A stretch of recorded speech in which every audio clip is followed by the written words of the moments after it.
আসসালামু আলাইকুম সুপ্রিয় শিক্ষার্থীরা, কি অবস্থা তোমাদের? কেমন আছো সবাই? আশা করছি সবাই অনেক বেশি ভালো আছো, সুস্থ আছো। তোমাদের সবাইকে আমাদের উৎপাদন ব্যবস্থাপনা বিপণনের প্রথম পত্র অর্থাৎ উৎপাদন ব্যবস্থাপনার আরও একটি গুরুত্বপূর্ণ ক্লাসে স্বাগত জানাচ্ছি। আর আজকে মেইনলি আমরা যে চ্যাপ্টার নিয়ে আলোচনা করব সেটা হচ্ছে আমাদের চ্যাপ্টার 6 অর্থাৎ অধ্যায় 6। এবং আজকের আলোচনার বিষয়বস্তু হচ্ছে পণ্য ডিজাইন। দেখো, পৃথিবীতে আমরা একদম একটা যে ইন জেনারেল একটা যদি ভিউ তোমাদেরকে তুলে ধরি, তাহলে তোমরা বুঝতে পারবা যে পুরো পৃথিবীটাই আসলে কিন্তু ব্যবসায়ের উপর চলে। কিভাবে দেখো, এবং পুরো পৃথিবীটা মানুষের অভাব আছে বলেই চলে, অর্থাৎ ব্যবসা কার্যক্রম হয় বলেই আমরা হচ্ছে পুরো পৃথিবীকে কিন্তু গতিশীল দেখতে পারি বা অর্থনৈতিকভাবে কিন্তু সচ্ছল দেখতে পারি। এবং এটাও বলা হয়েছে যে ব্যবসায়ের ভিতরে সবসময় কিন্তু সব থেকে বেশি হচ্ছে রিজিক থাকে। তো এইরকম কথা কিন্তু প্রচলিত আছে। এখন কথা হইলো কোন জিনিসটা নিয়ে আমরা ব্যবসা করি। আমরা যে জিনিসটা নিয়ে ব্যবসা করি সেটা হচ্ছে পণ্য, অর্থাৎ যেটা হোক। অনেক ক্ষেত্রে দেখা যায় পণ্য বলতে আমরা শুধু দৃশ্যমান জিনিস বুঝি, অনেক ক্ষেত্রে অদৃশ্যমান দৃশ্যমান সব কিছু বুঝি। আমরা এটা নিয়ে এখন আলোচনা করব। পাশাপাশি অনেক ক্ষেত্রে এমন অনেক জিনিস আছে যেটাকে আমরা তোমার পণ্য বলে থাকি। রিসেন্টলি আমরা একটা জায়গায় দেখলাম যে হচ্ছে শ্রমকেও অনেক সময় পণ্য বলা হয়। কি কারণে? কারণ শ্রম হচ্ছে মানুষ বাজারে অর্পণ করতেছে বা বাজারে মানুষের কাছে উপস্থাপন করছে। যেমনটা আমি বললাম না, পণ্যের ক্ষেত্রে বাজারে উপস্থাপনকৃত সকল বিষয়। তো এই সব দিক বিবেচনা করে দেখা যাচ্ছে বর্তমান সময়ে একেবারে সবকিছু কিন্তু এই ব্যবসা কার্যক্রমের মাধ্যমে সংশ্লিষ্ট হচ্ছে বা সচ্ছল হচ্ছে বা গতিশীল হচ্ছে। আর এই ব্যবসা কার্যক্রমকে গতিশীল রাখে পণ্য। আর এই পণ্যটা কিভাবে সৃষ্টি হয়? মানুষের অভাব আছে বলে। তো এই বিষয়গুলো নিয়েই আজকের আমাদের চ্যাপ্টারে আলোচনা হবে। আজকে এই যে পণ্য ডিজাইনের এই যে চ্যাপ্টারটা রয়েছে, এইখানে আমরা এই বিষয়গুলো নিয়েই মেইনলি কথা বলবো। কি বিষয় নিয়ে কথা বলবো এটা নিয়ে আমরা চলো ভিতরে ঢুকি। দেখো, পণ্য ডিজাইনের ক্ষেত্রে আমাদের এখানে কিছু বিষয় মাথায় রাখতে হবে। পণ্য ডিজাইন কাকে বলে সেটা জানার আগে আমাদের জানতে হবে কি, দেখো, প্রত্যেকটা শব্দ বা প্রত্যেকটা চ্যাপ্টার বিশ্লেষণ করার আগে কিন্তু আমরা অর্ড বাই অর্ড বিশ্লেষণ করার চেষ্টা করছি টপিকটা নিয়ে। আমরা পণ্য ডিজাইনের সংজ্ঞাটা আমি এখানে বলতে পারতাম, কিন্তু পণ্য ডিজাইনের সংজ্ঞা জানার আগে তোমাকে জানতে হবে পণ্য বলতে কি বোঝায়। দেখো, পণ্য আমরা হচ্ছে দুইটা দৃষ্টিকোণ থেকে আমি মেইনলি এটা কোনো বইতে আছে, বইতে হচ্ছে এটা আলাদা আলাদাভাবে দেওয়া আছে, কিন্তু তোমাদেরকে বোঝানোর স্বার্থে আমি এটাকে বলে থাকি সাধারণ অর্থে এবং এবং ব্যাপক অর্থে। অসাধারণ অর্থে না, সাধারণ অর্থে এবং ব্যাপক অর্থে। এই দুই দৃষ্টিকোণ থেকে ব্যাপক, মেইনলি এই দুই দৃষ্টিকোণ থেকে আমরা পণ্যকে দেখে থাকি। এখন সাধারণ দৃষ্টিকোণ থেকে বলতে কি বুঝি? সাধারণ দৃষ্টিকোণ থেকে একেবারে সাধারণ মানুষ সবাই পণ্য বলতে যেটা বুঝে আমরা ওইটাকেই দিই, ওই ব্যাখ্যাটা আর কি দিই সাধারণ মানুষজন। আর ব্যাপক অর্থে বলতে আমরা মেইনলি যারা জানি, যে পণ্য সম্পর্কে বিস্তারিত যারা জানতে চায় তাদের দৃষ্টিকোণ থেকে। তো এইটা হচ্ছে আমারই ব্যাখ্যা, বা এটা হচ্ছে আমি এইভাবে পণ্যটাকে একটু দেখে থাকি যারা বিস্তারিত জানতে চায়। এখন এর বলবো যে ভাই এটা কোনো বইয়ে নেই সাধারণ অর্থে ব্যাপক অর্থে, আবার যারা বিস্তারিত চায়, হ্যাঁ এটা তেমন কোনো বইতে তুমি পাবা না, কিন্তু এটা তোমাদের বোঝানোর খাতিরে এটা অনেক বেশি কাজে লাগবে। কেন কাজে লাগবে চলো দেখা যাক। পণ্য বলতে আমরা, তোমার কাছে ধরো তুমি হচ্ছে স্বপ্নতে গেছো, ঠিক আছে? স্বপ্ন চিনো তো? স্বপ্ন সবাই চিনো। স্বপ্নতে যাওয়ার পরে তুমি গিয়ে ওইখানকার সেলসম্যান যারা আছে বা সেলস ওইম্যান যারা আছে তাদেরকে গিয়ে বলছো যে আপু বা যে ভাইয়া আমার একটু প্রোডাক্ট দেন, বা স্পেসিফিক কোনো একটা তুমি নাম বলছো, তখন বলবে এই নেন আপনার প্রোডাক্টটা, বা এই নেন আপনার প্রোডাক্টটা। অর্থাৎ প্রোডাক্ট মানে হচ্ছে পণ্য। এখন তারা প্রোডাক্ট বলতে আসলে কি বোঝাইছে? এমন একটা জিনিস তোমার হাতে দিচ্ছে যেটা তুমি হাতে নিতে পারছো, যেটা মালিকানা তুমি গ্রহণ করতে পেরেছো, পাশাপাশি এটা ধরা যায়, ছোঁয়া যায় আর দেখাতে চাই। এবং তুমি যদি কোথাও রাখো, এই যে স্থান কিন্তু দখল করে।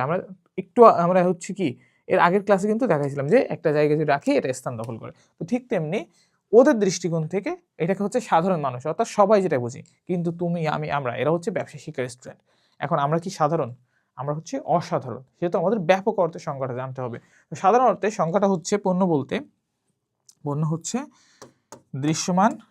সাধারণ অর্থে আমি দেখি এই তোমাদের জন্য, যাতে করে তোমরা দুইটা সংজ্ঞাকে পার্থক্য করতে পারো, এই জন্য সাধারণ অর্থে ব্যাপক অর্থে আমি হচ্ছে এটাকে ভাগ করেছি। দৃশ্যমান এবং স্পর্শনীয়। পাশাপাশি আমরা কি আরো দেখলাম না, মানুষের অভাব পূরণ করে। অভাব পূরণ করে বা উপযোগ রয়েছে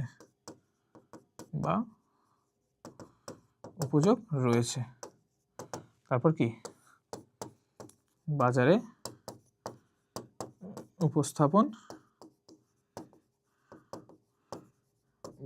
উপস্থাপনকৃত। পাশাপাশি আরো কি কি বৈশিষ্ট্য রয়েছে বাজারে উপস্থাপনকৃত পাশাপাশি? এটা হচ্ছে কি হয়, মালিকানা হস্তান্তর করা হয়, মালিকানা হস্তান্তরযোগ্য,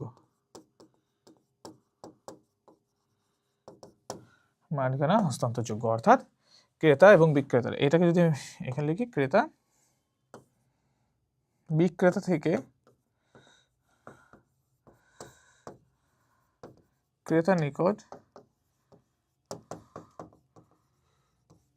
মালিকানা হস্তান্তরিত হয়।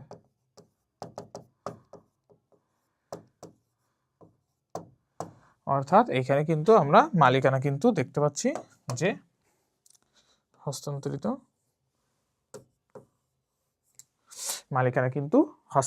হস্তান্তরিত হয়। এবার এটা হচ্ছে সাধারণ অর্থে, অর্থাৎ সাধারণ অর্থে বলতে কি, একেবারে সাধারণ মানুষের দৃষ্টিকোণ থেকে, এরপরে এইবার আমরা তো যেহেতু সাধারণ মানুষ না, মার্কেটিং এর কোর্স করছি, আর সাব্বির স্যারের কোর্স করছি, সাব্বির স্যারের ক্লাস করতেছি, আমরা কি সাধারণ? আমরা হচ্ছে অসাধারণ, আমরা সাধারণের থেকে বেশি কিছু, তাই না? আমরা কিন্তু অসাধারণ। তো এই অসাধারণ মানুষদের দৃষ্টিকোণ থেকে বা ব্যাপক অর্থে যারা বিস্তারিত জানতে চাই তাদের দৃষ্টিকোণ থেকে পণ্য বলতে আমরা শুধু দৃশ্যমান জিনিসকে বোঝাবো না, পণ্য বলতে আমরা দৃশ্যমানের পাশাপাশি আরো অন্য জিনিসকে বোঝাইতে পারি। কি কি? অদৃশ্যমান জিনিস যেগুলো রয়েছে, অর্থাৎ অদৃশ্যমান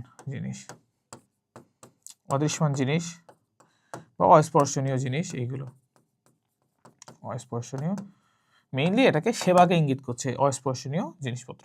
এরপরে কি হয়? এরপরে আমাদের হচ্ছে অদৃশ্যমান, অস্পর্শনীয় তো আছে, অদৃশ্যমান, অস্পর্শনীয়, এগুলো হচ্ছে কিন্তু, আর বাকি সব কিন্তু বৈশিষ্ট্য ঠিক থাকে। তো সাধারণ অর্থে পণ্য বলতে শুধুমাত্র আমরা এই কয়েকটা বৈশিষ্ট্য দেখব, কিন্তু আমাদের ব্যাপক অর্থে বলতে, আর এই ব্যাপক অর্থের ভিতরে আমাদের আরো একটা জিনিস আছে যেটা মালিকানা হস্তান্তরিত হয় না, এরকম জিনিসও কিন্তু মালিকানা হস্তান্তরিত হয় না। তো সাধারণ অর্থে পণ্য বলতে আমরা এই কয়েকটা বৈশিষ্ট্যকে মনে রাখলে ইজিলি পেরে যাব। আর ব্যাপক অর্থে যদি পণ্য বলি তাহলে আমরা এক কথায় যদি লিখি একটা লাইনের ভিতরে, পণ্য ইকুয়াল টু দৃশ্যমান পণ্য, যেটাকে আমরা সাধারণ অর্থে বলি এই যে দৃশ্যমান পণ্য, এটাকে কিন্তু আমরা বলতে পারি দৃশ্যমান পণ্য। এই যে আমার হাতে যে পেনটা আছে যেটা দিয়ে আমি লিখছি, এটা এই ধরনের জিনিসগুলো আর কি, অর্থাৎ যেটা আমরা প্রতিনিয়ত ইউজ করি। দৃশ্যমান পণ্য প্লাস সেবা প্লাস অভিজ্ঞতা কি? অভিজ্ঞতার একটা আলাদা সংজ্ঞা রয়েছে, বাট অভিজ্ঞতা মানে হচ্ছে এই অদৃশ্যমান জিনিসের অন্তর্ভুক্ত, অভিজ্ঞতাও কিন্তু এর ভিতরে আসে। তো অভিজ্ঞতার আলাদা একটা সংজ্ঞা রয়েছে, সেটা একটু আমরা দেখি। অভিজ্ঞতার আলাদা সংজ্ঞাটা হচ্ছে অভিজ্ঞতাটা এটাও কিন্তু পণ্যের অন্তর্ভুক্ত, কোনো জিনিস থেকে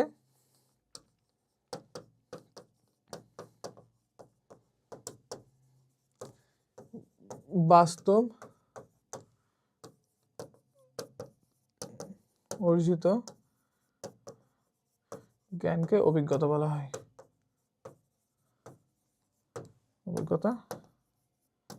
বাস্তবে অর্জিত জ্ঞানকে মেইনলি অভিজ্ঞতা বলা হয়। সাপোজ আমরা হচ্ছে মোটু পাতলু দেখছো না, মোটু পাতলুতে কি যে আমার 20 বছরের অভিজ্ঞতা এরকম জিনিসটা দেখিনি, বা 20 বছরের অভিজ্ঞতা এটা কখনোই দেখিনি। তো ওই রকম জিনিস অভিজ্ঞতা বলতে তুমি কোনো কাজ করেছো, কাজ করার পরে ওইটা থেকে তোমার যে অর্জিত জ্ঞান, এই অর্জিত জ্ঞানের মাধ্যমে তুমি যখন মানুষকে উপকৃত করেছো, যেমন বিভিন্ন কনসালটেন্সি ফার্ম রয়েছে যেখান থেকে বিভিন্ন ধরনের ব্যবসায়ী সমস্যা সম্পর্কিত সমাধান পাওয়া যায়, এরকম ধরনের প্রতিষ্ঠান তুমি গড়ে তুলেছো। অর্থাৎ তোমাকে আগে জ্ঞান থাকতে হবে, এই বিষয়ে জ্ঞান থাকার সাপেক্ষে তুমি কি করেছো, পরবর্তীতে ওই বিষয়ে তুমি সেবা প্রদান করছো। তো এটা তোমার অভিজ্ঞতার অন্তর্ভুক্ত হবে,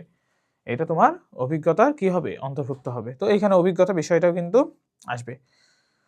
দৃশ্যমান পণ্য, অভিজ্ঞতা এগুলো হতে পারে। তো সাধারণ অর্থে আমরা দৃশ্যমান পণ্যকেই মেইনলি পণ্য বলি, তবে পণ্য বলতে ব্যাপক অর্থে অদৃশ্যমান জিনিসও থাকে, অভিজ্ঞতাও থাকে। তো এই ক্ষেত্রে আমরা অনেক সময় দেখেছি শ্রমকেও অনেক বইতে পণ্য বলা হয়েছে, বাট তোমাদের বইতে না। তুমি এটা নিয়েও কনফিউজ হয় না, ভাইয়া কি বললো।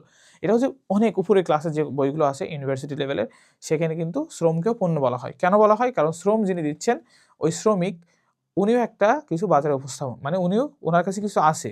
অর্থাৎ আমরা যখন কাউকে কোনো কিছু প্রদান করার মতো কিছু আমাদের কাছে থাকে, সেটাই হচ্ছে পণ্য। অর্থাৎ এই যে ব্যবসায়ী যারা, বললাম পুরো পৃথিবীটা, প্রথমে যে কিছু ঘোরানো পেছনের কথা বললাম না, যে পুরো পৃথিবীটাই কিন্তু ব্যবসায়ের উপর চলতেছে। তো ঠিক তেমনি ওই যে প্রত্যেকটা মানুষের কাছেই কিন্তু কিছু না কিছু আছে দেওয়ার মতো। একটা মানুষ সে শ্রম দিতে পারে। তো এই যে আমি তোমাদেরকে সেবা দিচ্ছি, এটাও কিন্তু পণ্যের অন্তর্ভুক্ত। অর্থাৎ মনে করো ইন আ ব্রড সেন্স বা ব্যাপক অর্থে আমরা পণ্য বলতে শুধুমাত্র দৃশ্যমান জিনিসকে বুঝবো না। পণ্য বলতে আমরা দৃশ্যমান, অদৃশ্যমান এবং সব কিছুকেই পণ্য বলবো। আর যদি আমরা স্পেসিফিক, তবে এই দৃশ্যমান পণ্যকে অনেক সময় আমরা অনেক বইতে তোমরা দেখেছি দ্রব্যও বলা হয়। তবে দ্রব্য বলতে এটা যে এস্টাবলিশ না, মানে দ্রব্য বলতে শুধু যে আমার প্রতিষ্ঠিত হইতে হবে, মানে একেবারে যে দ্রব্য বলতে শুধু দৃশ্যমান জিনিস হইতে হবে এমন না। অনেক বইতে অনেক জায়গায় অদৃশ্যমান জিনিসকেও দ্রব্য বলা হয়েছে, অদৃশ্যমান জিনিসকেও দ্রব্য বলা হয়েছে। এখন এই জায়গাগুলো কিন্তু ক্লিয়ার থাকতে হবে। তো পণ্য আমরা দেখলাম। এবার আমরা পণ্যের প্রকারভেদ সম্পর্কে একটু জানবো। আমরা তো পণ্য, এটা কিন্তু পণ্য কয় দৃষ্টিকোণ থেকে ভাগ করা যায়, যে সাধারণ অর্থে একটা, ব্যাপক অর্থে একটা। তো এইটা দেখলাম, কিন্তু পণ্য কয় প্রকার এটা কিন্তু আমার নির্ভর করে অন্য জায়গায়। পণ্য কিন্তু কয় প্রকার এটা নির্ভর করে আমাদের অন্য জায়গায়।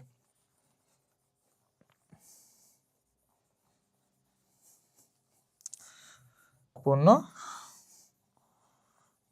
কয় প্রকার, আমরা যদি একটু মুছি,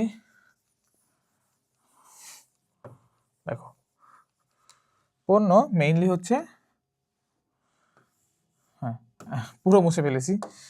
পণ্য হচ্ছে দুই প্রকার। পণ্য মেইনলি দুই প্রকার, একটা হচ্ছে ভোগ্যপণ্য আর একটা হচ্ছে শিল্পপণ্য।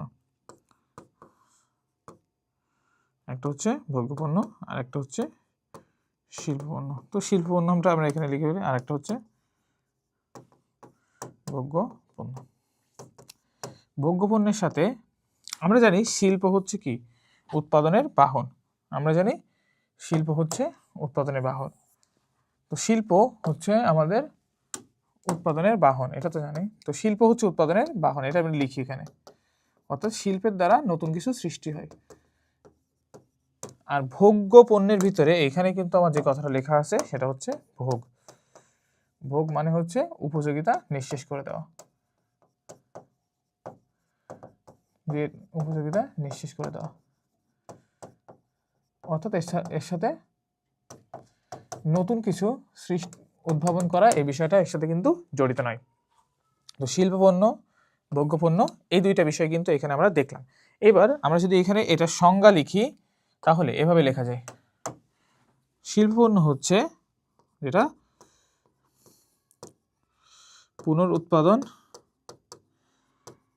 বা পুনর্ব্যবহারের কাজে ব্যবহৃত হয়, পুনর্ব্যবহার করা হয়, যার উদ্দেশ্য থাকে ব্যবসায়িক উদ্দেশ্য। আরো বৈশিষ্ট্য লেখা যায় এর সাথে ঘুরাই ফিরে। একটা হচ্ছে মুনাফা অর্জন সম্পর্কিত নয়, মুনাফা অর্জন সম্পর্কিত আর কি, ওই পাশে একটা ভোগ্যপণ্যটা হচ্ছে সম্পর্কিত নয়। আর একটা হচ্ছে আমার হ্যাঁ, এইবার আমরা যদি দেখি, আমরা হচ্ছে ভোগ্যপণ্যের বৈশিষ্ট্যগুলো দেখব। ভোগ্যপণ্যের বৈশিষ্ট্যগুলো হচ্ছে নিজস্ব বা পারিবারিক ভোগ, নিজস্ব বা পারিবারিক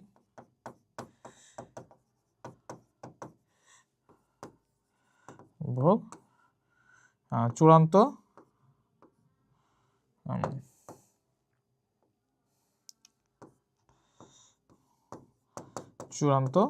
ব্যবহার, আর হচ্ছে ব্যবসায়িক বা মুনাফা সম্পর্কিত ব্যবসায়িক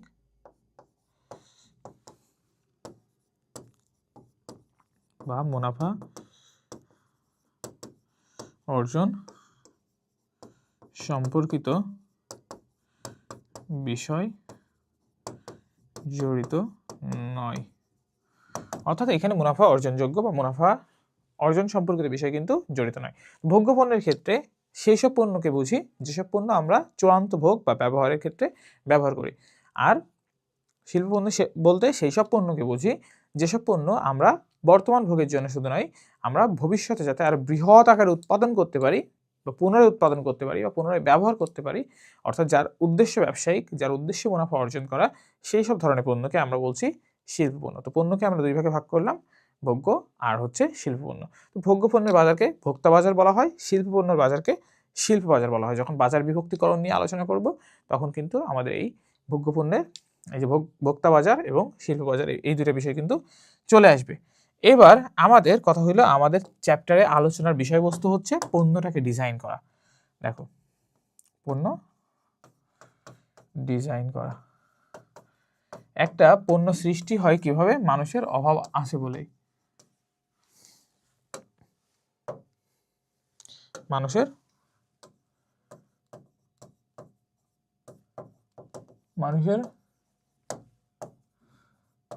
থাকে বলে পণ্য উদ্ভব হয়, অর্থাৎ অভাব না থাকলে কিন্তু পণ্য উদ্ভব হইতো না। এই পণ্যটাকে, এর পণ্য ডিজাইন বলতে পণ্য আকার, মান বা তোমার এই সম্পর্কিত যে বিষয়টা রয়েছে, অর্থাৎ পণ্য উৎপাদনের পূর্বে পণ্য ডিজাইন বলতে, এবার সংজ্ঞাটা বুঝো। পণ্য কাকে বলে, পণ্য কত প্রকার, এইগুলো বুঝলাম। পণ্য কেন সৃষ্টি হয় সেটাও বুঝলাম। এবার পণ্য ডিজাইন বলতে কি, অর্থাৎ তুমি যে একটা পণ্য উৎপাদন করতে চাচ্ছ, উৎপাদনের পূর্বে এটা কতটা মানসম্পন্ন হবে, এটার মান কতটুকু থাকবে, এটার আকার কেমন হবে, আকৃতি কেমন হবে, এই সম্পর্কিত এটা নকশা কেমন হবে, সব বিষয়কে একত্রে করা যেটা হয় সেটা হচ্ছে পণ্য ডিজাইন। সেটা হচ্ছে আমাদের পণ্য ডিজাইন। অর্থাৎ পণ্য উৎপাদনের পূর্বে উৎপাদিতব্য যেটা ভবিষ্যৎ উৎপাদন হতে যাচ্ছে সেই পণ্যটা কেমন হবে সেই সম্পর্কিত যাবতীয় বিষয়টা হচ্ছে আমাদের পণ্য ডিজাইনের সাথে সম্পর্কযুক্ত।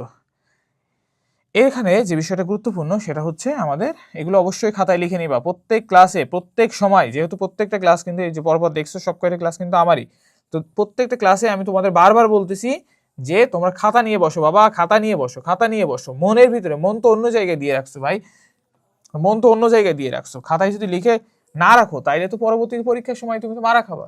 তো পরীক্ষার সময় মারা না খাওয়ার জন্য তো আমি তোমাকে বারবার বলতেছি যে খাতা নিয়ে বসো। তো তোমরা যারা খাতা নিয়ে বসোনি, খাতা নিয়ে অবশ্যই নোট করতে থাকবা। তো দেখো, আমাদের পণ্য ডিজাইনের সাথে সম্পর্কযুক্ত ধাপ হচ্ছে 5টা। পণ্য ডিজাইনের সাথে সম্পর্কযুক্ত ধাপ হচ্ছে 5টা।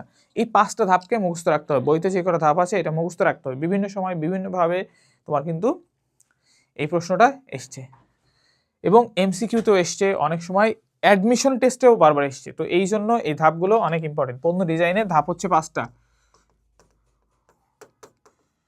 পণ্য ডিজাইনের ধাপ হচ্ছে মেইনলি 5টি। কি কি? একেবারে প্রথম এক সিরিয়ালি মনে রাখতে হবে, উদ্যোগ গ্রহণ,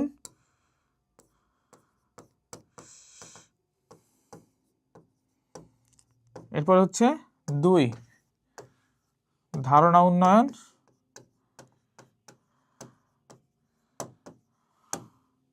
এরপর হচ্ছে তোমার হচ্ছে উৎপাদন সামর্থ্য বিশ্লেষণ করা, উৎপাদন সামর্থ্য বিশ্লেষণ করা।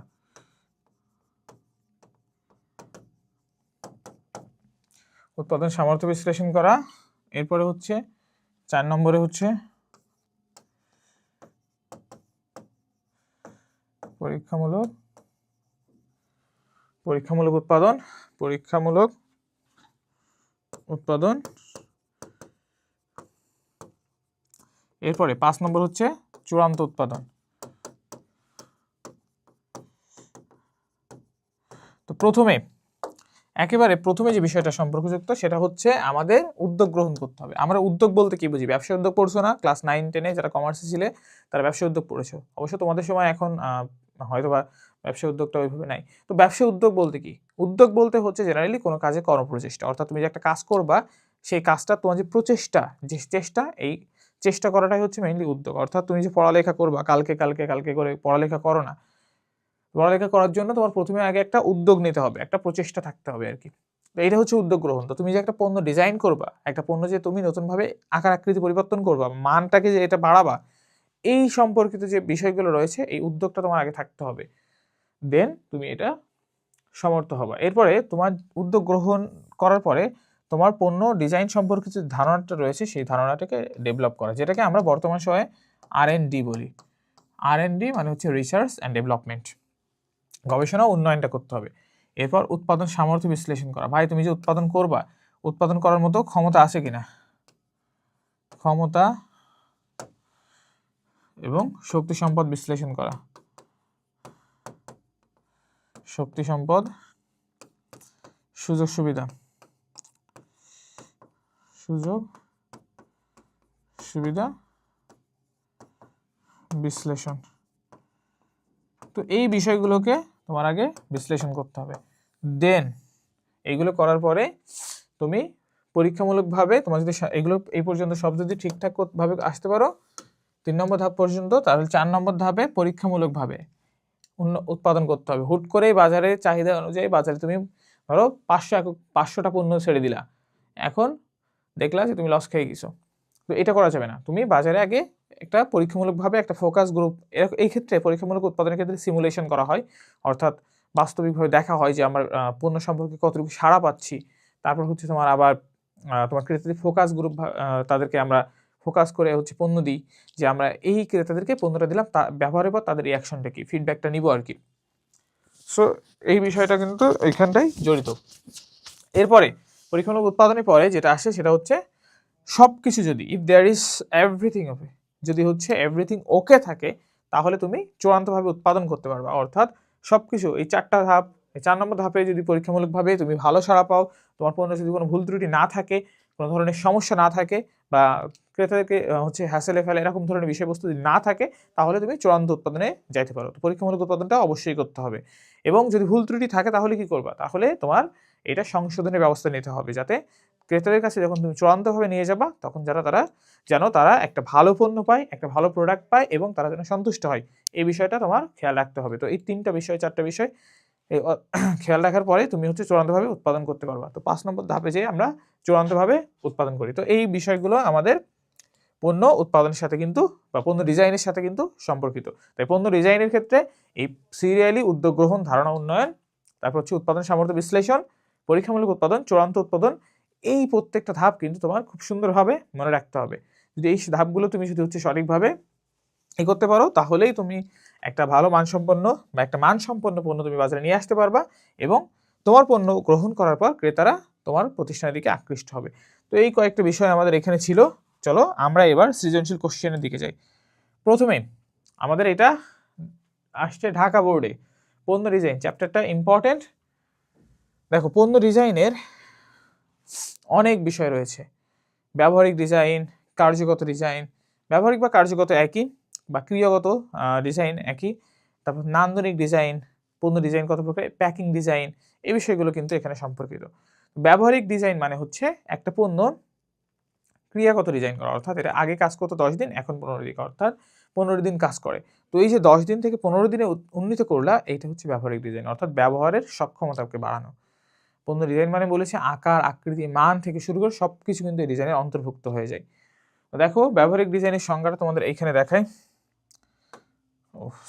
হ্যাঁ দেখো, যে ডিজাইনের মাধ্যমে পণ্যের বিদ্যমান কার্যকারিতা উপযোগিতা পরিবর্তন করা হয়, অর্থাৎ আগে একটা কলম 10 দিন লিখতে পারতে, এখন এই 10 দিন থেকে আমরা উন্নতি করলাম 12 দিনে, এই যে 2 দিন বাড়াইলাম, এটা হচ্ছে ব্যবহারিক ডিজাইন। অর্থাৎ ধরো ব্যবহারিক, এটা 2025 সালে ছিল, এটা হচ্ছে 2026 সালে। এরপর হচ্ছে আমরা দেখি খ নম্বরে হচ্ছে পণ্য ডিজাইন নতুন পণ্য প্রবর্তনে সহায়তা করে।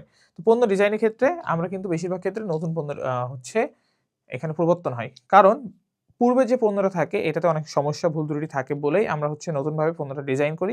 আবার একটা ব্যবসায়ী যখন ব্যবসা শুরু করতে যায় তখন তার যে পণ্যের দরকার হয় সেটাও একটা পণ্য ডিজাইনের অন্তর্ভুক্ত হয়। তো বিদ্যমান পণ্য হোক সেটা পরিবর্তন আনা হোক অথবা নতুন কোনো পণ্য হোক, তোমার কিন্তু ডিজাইনটা গুরুত্বপূর্ণ। তো নতুন পণ্য ডিজাইন যখন আমরা করি বেসিক্যালি নতুন পণ্যকে যখন আমরা তৈরি করার চেষ্টা করি তখন কিন্তু আমাদের এই বাজারে এটা কি করে, নতুন পণ্য প্রবর্তনে সহায়তা করে। তো পণ্য ডিজাইন নতুন পণ্য প্রবর্তনে সহায়তা করে। ভোক্তার রুচি চাহিদা পছন্দ মোতাবেক উৎপাদনের পূর্বে পণ্যের আকার আকৃতি ধাঁচ মানে হচ্ছে এটাকে ইংলিশে বলে স্টাইল,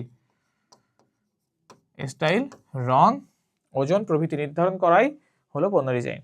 প্রতিষ্ঠানের নতুন পণ্য উন্নয়ন এবং প্রবর্তনের জন্য গবেষণা এবং উন্নয়ন নামে একটি বিভাগ থাকে। এই যে R&D, এন মানে হচ্ছে এই যে অ্যান্ড বা এই যে R&D, তো এই জন্য আমি এন লিখি আর কি। তো রিসার্চ অ্যান্ড ডেভেলপমেন্ট নামে একটি বিভাগ থাকে। এবং বর্তমান সময়ে তোমরা হচ্ছে নিউজ যদি দেখে থাকো, বর্তমান সময়ে দেখবা নিউজে হচ্ছে তোমার বারবার এটা বলা হয় যে বাংলাদেশের পোশাক শিল্প খাত থেকে শুরু করে বা শিল্প খাতে R&D সেক্টরে অনেক বিনিয়োগের পরিমাণ বেড়েছে।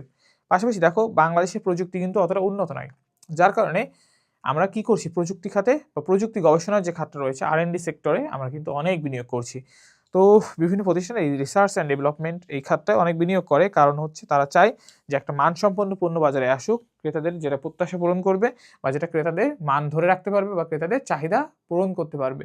তো এই বিষয়গুলোর দিকে বর্তমান সময়ে কিন্তু অধিক জোর দেওয়া হচ্ছে। প্রতিষ্ঠানের নতুন পণ্য উন্নয়ন এবং প্রবর্তনের জন্য গবেষণা এবং উন্নয়ন নামে একটি বিভাগ থাকে এবং এই বিভাগের কাজ হলো গবেষণা করে নতুন নতুন ডিজাইন সৃষ্টি করা, যেটা তোমার হচ্ছে কি স্টাইল বা ট্রেন্ডের সাথে সমানতালে চলতে পারে,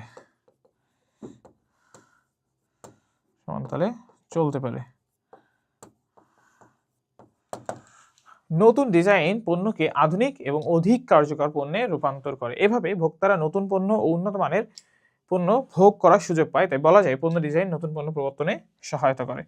এরপরে আমরা যদি দেখি গ নম্বর আমরা আবার কি বলবো, উদ্দীপকের গুরুত্ব অপরিসীম। তো পটুয়াখালীর মুসলিম জুয়েলার্স অত্যন্ত নিপুণ হাতে, মানে নিখুঁত হাতে দৃষ্টিনন্দন, এই জিনিসটা আমার কিন্তু এ করতে হবে, দৃষ্টিনন্দন যখন করা হয় এটাকে আমরা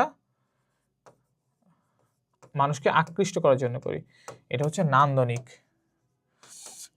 ডিজাইনের ভিতরে কিন্তু আসে, নান্দনিক ডিজাইনের ভিতরে ক্রেতাদের পছন্দ মতো অলংকার সরবরাহ করতে পারায় মুসলিম জুয়েলার্স খ্যাতি লাভের পাশাপাশি প্রচুর মুনাফা অর্জনে করে থাকে। তো বর্তমানে তারা আধুনিক সরঞ্জামাদি ব্যবহারের মাধ্যমে আরো উন্নত মানের অলংকার তৈরি করছে। উদ্দীপকে বর্ণিত প্রতিষ্ঠান দ্রব্য না সেবা উৎপাদন করছে।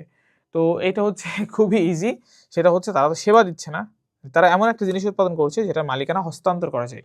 সেবা হইলে তারা মালিকানা হস্তান্তর করতে পারে। তো এটা দ্রব্য, কারণ তাদের যে স্বর্ণ অলংকারের যে বৈশিষ্ট্যটা রয়েছে, আমি যদি এখানে লিখি, দেখো এটা হচ্ছে দৃশ্যমান, ফার্স্ট অফ অল এটা হচ্ছে দৃশ্যমান, স্পর্শনীয়, নির্দিষ্ট স্থান দখল করে,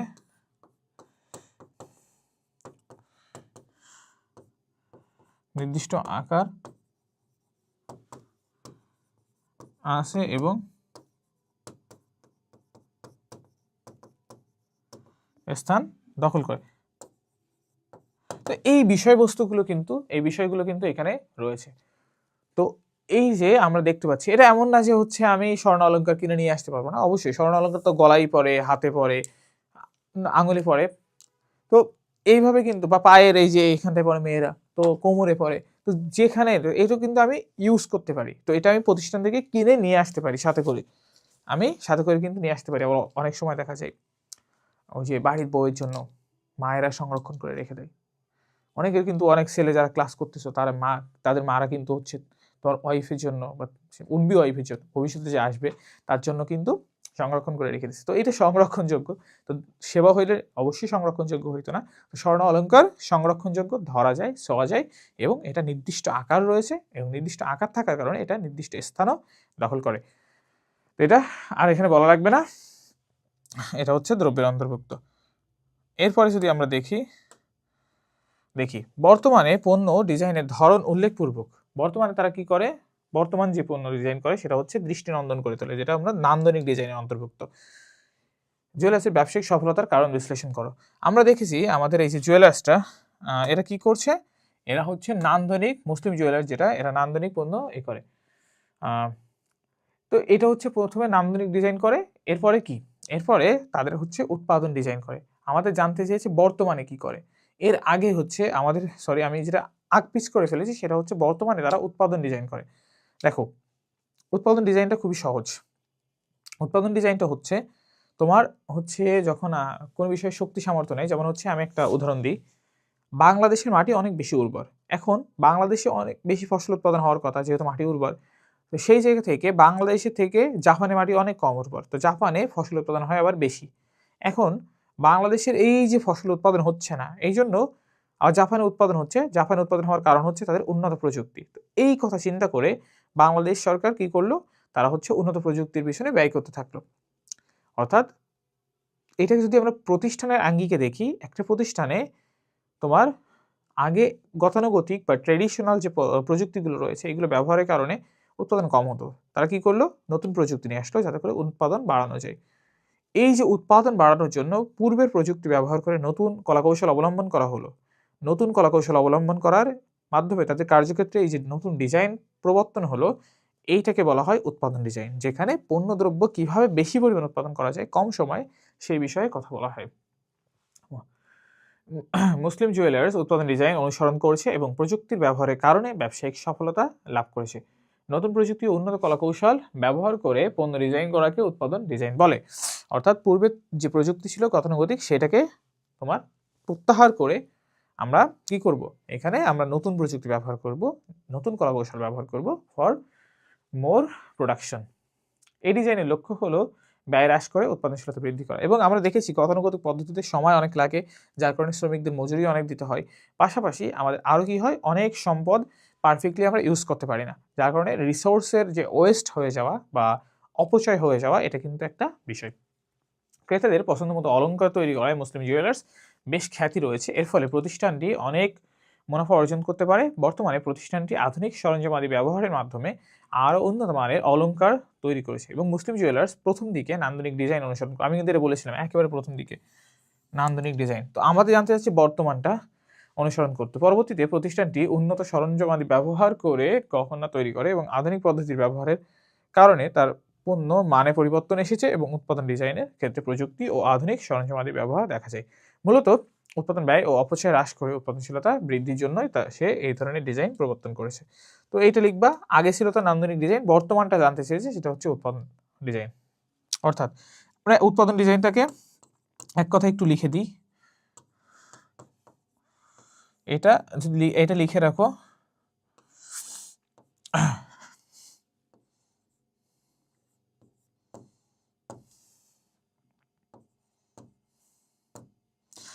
নতুন কলাকৌশল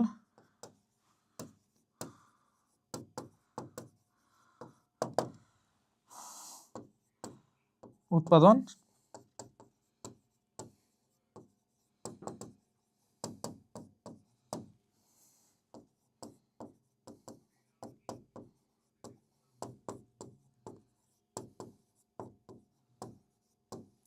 উৎপাদন ডিজাইন বলে। সো এটা তো জানলাম। এরপরে হচ্ছে আমাদের আরো একটা কোশ্চেন, পণ্য ডিজাইন কি? পণ্যের আকার আকৃতি থেকে শুরু করে আমার হচ্ছে পণ্যের মান, এইগুলো হচ্ছে পরিবর্তন করে বা নতুন পণ্য প্রবর্তন করাও এটাও একটা ডিজাইনের অন্তর্গত। তো পণ্য ডিজাইন বলতে দেখো, পণ্য উৎপাদন করার পূর্বেই পণ্যের আকার, রং এবং পণ্যের মান, গুণাগুণ, গুণাগুণ ও বৈশিষ্ট্য নির্ধারণ করাকে আমরা মেনলি পণ্য ডিজাইন বলছি। এবং এই পণ্য ডিজাইনের পরে আমাদের এখানে নান্দনিক ডিজাইন। নান্দনিক বলতে এখানে এটা আমরা কি বলেছিলাম, পণ্য বিক্রয় বৃদ্ধি। নান্দনিক ডিজাইনটাকে জানতে হবে, অর্থাৎ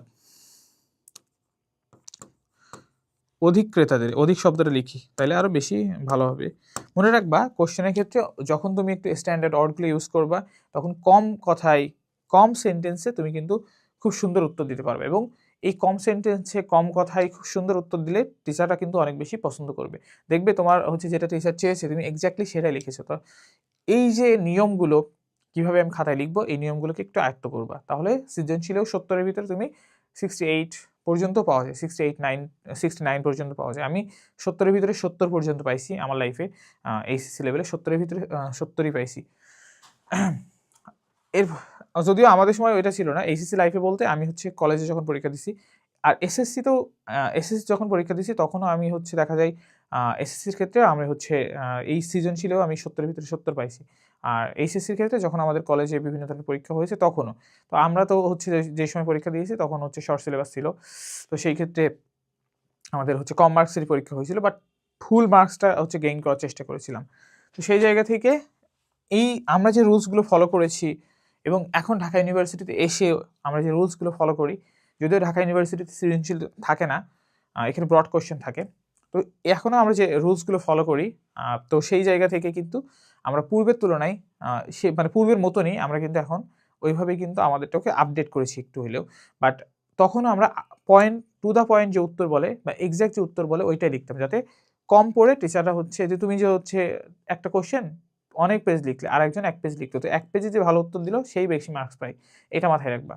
এবং টিচার যখন দেখে তুমি 3-4 পেজ লিখছো কিন্তু এক্স্যাক্টলি যে উত্তরটা উনি চেয়েছেন তুমি দিতে পারোনি, এই জন্য এখানে তোমার যে উত্তরগুলো চাবে ভাষাটাকে একটু স্ট্যান্ডার্ড করার চেষ্টা করবা, কারণ তোমরা এখন ছোটো বাচ্চা না, জেএসসি বা এসএসসি এরকম কোনো না, বা সমাপনী পরীক্ষা তোমাদের এরকম কোনো তোমরা স্টুডেন্ট না, তোমরা হচ্ছে এইচএসসি পরীক্ষা দিবা।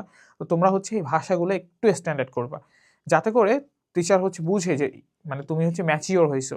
ম্যাচিউরিটি অন্য জায়গায় দেখায় লাভ নাই, যে বলে না অনেকেই যে তুমি তো ইম্যাচিওর, বলে ওই যে হার মানে ফ্রম হার, তুমি শোনো এটা আর কি, তুমি ইম্যাচিওর। তো ইম্যাচিওর তুমি অন্য জায়গায় হয়েছো কি না হয়েছে সেটা পরে বিষয়, বাট খাতার ক্ষেত্রে একটু ম্যাচিউরিটি দেখাও, কারণ টিচারের কাছে এই ম্যাচিউরিটিটা মানে এখানে কিন্তু অনেক গুরুত্ব বহন করে।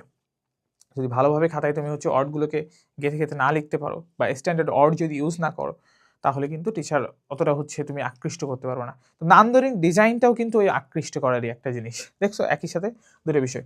তো অধিক্রেতাকে তোমার খাতার ভিতরে একটা নান্দনিকতা আনো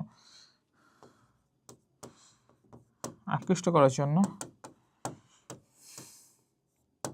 পণ্যের আকার বা রং বা প্যাকেজিংয়ের ক্ষেত্রে যদি প্যাকিং ডিজাইন আছে, বাট আমরা আকার রংটা লিখি।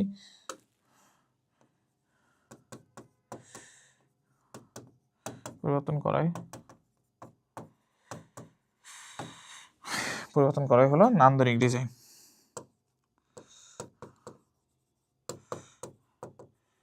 তো যদিও আমাদের বোর্ডটা আজকে হ্যাং করতেছে, পরপর হচ্ছে ব্যাক টু ব্যাক অনেক ক্লাস হয়েছে, যার কারণে এটা হ্যাং করতেছে, যার কারণে আমার হাতে লেখার অবস্থা হচ্ছে 12 বেজে গেছে। তো যাই হোক, তো এই জন্য আর কি হাতে লেখা নিয়ে এই করে না, 12 বেজে গেছে হাতে লেখার। তো ক্রেতাকে আকৃষ্ট করার জন্য আমরা হচ্ছে পণ্যের আকার রং এইগুলোতে একটু পরিবর্তন আনি, অর্থাৎ পূর্বে তো যাতে ক্রেতারা পণ্যটা দেখে সে মনে করে যে পণ্যটা আমার কিনলে ভালো হতো, বা এটা কিনতে সে ইচ্ছা পোষণ করে, যেমন হচ্ছে আমরা লোভনীয় পণ্য যখন দেখেছি তখন কিন্তু এটা ওইখানটায় দেখবো।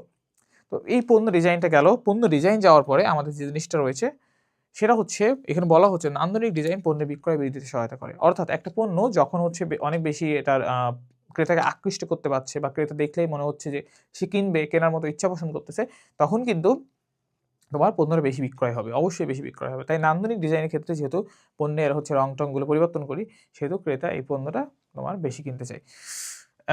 এরপরে আমাদের কি আছে, এরপরে দেখো পণ্য ডিজাইন কিভাবে উৎপাদন ব্যয় হ্রাস করে। মিসেস রাবেয়া একটি উৎপাদনকারী প্রতিষ্ঠানের পণ্য ডিজাইন করেন এবং প্রতিযোগিতামূলক বাজারে টিকে থাকার জন্য পণ্য ডিজাইনের ক্ষেত্রে তিনি উন্নত প্রযুক্তি ব্যবহার করেন এবং এক্ষেত্রে তিনি উৎপাদন ব্যয়কে বিবেচনা করেন। উৎপাদন ব্যয় হ্রাস করার ফলে প্রতিষ্ঠানটি সহজেই সফলতা। তো পণ্য ডিজাইন, যেমন আমাদের পণ্য ডিজাইনের ক্ষেত্রে আমরা একটু আগে এই কোশ্চেন আমরা দেখেছি যে তিনি উৎপাদন ডিজাইন করার কারণে তার ব্যয়টা হ্রাস পেয়েছে। তো ঠিক তেমনি আমরা এই পণ্য ডিজাইনের অংশ হচ্ছে উৎপাদন ডিজাইন। তো এরকম টাইপের যখন আমরা পুরাতন গতানুগতিক পদ্ধতির পরিবর্তে নতুন প্রযুক্তি আনি বা আননেসেসারি যে কস্টগুলো রয়েছে ডিজাইনের ক্ষেত্রে সেগুলো পরিহার করি, তাহলে অবশ্যই উৎপাদন ব্যয় হ্রাস পাবে। এরপর মিসেস রাবেয়ার কাজটি প্রতিষ্ঠানটিকে প্রতিযোগিতায় সহায়তা করে। তো এক্ষেত্রে তিনি উৎপাদন ব্যয়কে বিবেচনা করেন এবং উৎপাদন ব্যয় হ্রাস করার জন্য ফলে সহজেই সফলতা অর্জন করেন।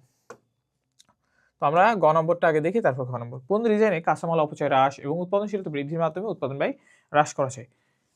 পণ্য ডিজাইনে হচ্ছে ভোক্তার রুচি, চাহিদা এবং পছন্দ অনুযায়ী পণ্য উৎপাদনের পূর্বে তার আকার, আকৃতি, মান, রং, গুণাগুণ ইত্যাদি নির্ধারণ করা। এবং মিসেস রাবেয়া এখানে কি করেছেন, প্রতিষ্ঠানে পণ্য ডিজাইন করেন, তিনি পণ্য ডিজাইনের ক্ষেত্রে উন্নত প্রযুক্তি ব্যবহার করেন এবং আমরা জানি উন্নত প্রযুক্তি ব্যবহার করা এটা উৎপাদন ডিজাইনের ভিতরে পড়ে, যেটা পণ্য ডিজাইনেরই একটা অংশ। এবং এক্ষেত্রে আমরা মানুষ যদি উৎপাদন কার্যক্রম বা পণ্য ডিজাইনের বা উৎপাদনের সাথে সম্পৃক্ত থাকতো বেশি, তাহলে কিন্তু ক্ষতিটা বেশি হয় বা অপচয়টা বেশি হয়। সেই জায়গা থেকে প্রযুক্তি কিন্তু সেট করা থাকে, প্রোগ্রাম সেট করা থাকে, তারা কিন্তু পারফেক্টলি আমাদের কিন্তু অনেক কাজ করে দিতে পারে। সেহেতু অপচয়টা হ্রাস পায়, কাঁচামালের অপচয়টা হ্রাস পায়, সময়ের যে ব্যবহার এটাও কিন্তু কমে আসে, অর্থাৎ অধিক সময় মানে কি তারা খায় না আর কি, অর্থাৎ টাইম কনজিউমিং হয় না। এরপরে একই জিনিস ঘ নম্বরে, যে প্রতিষ্ঠানটিকে প্রতিযোগিতায় টিকে থাকতে এই যে আমাদের উৎপাদন ব্যয় হ্রাস করা কতটুকু ভূমিকা পালন করেছে।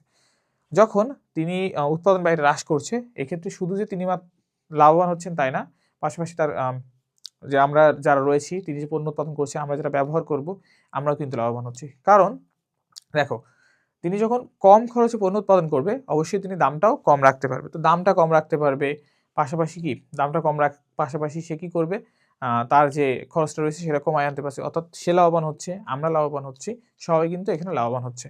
আর এইসব কারণে তিনি কিন্তু ব্যবসায়িক সফলতা অর্জন করেছেন, অর্থাৎ তার এই কারণে তিনি কি করেছেন, ব্যবসায়িক সফলতা অর্জন করেছেন। এবং দেখা যাচ্ছে অন্য যেসব প্রতিষ্ঠান রয়েছে, তার যারা প্রতিযোগী, তারা কিন্তু এই বিষয়গুলো যদি মাথায় না রাখে, তারা কিন্তু এইসব জায়গা থেকে ক্ষতির সম্মুখীন হচ্ছে, যে জায়গায় আমাদের হচ্ছে মিসেস রাবেয়া ক্ষতির সম্মুখীন হচ্ছে না। তো সব দিক মিলাই তিনি প্রতিযোগিতায় কিন্তু টিকে থাকছে, প্রতিযোগিতায় টিকে থাকছে, মুনাফা অর্জন করতেছে, এবং তার ক্রেতাও কিন্তু সংখ্যা বেড়ে যাচ্ছে। এরপরে আমরা যদি দেখি, এরপরে হচ্ছে আমাদের উৎপাদন ডিজাইন কি, অর্থাৎ আমরা উৎপাদন ডিজাইনটা আমরা কিন্তু একটু আগে লিখেছি, নতুন কলাকৌশল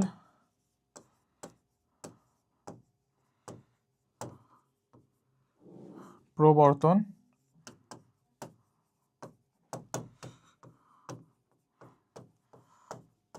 পণ্য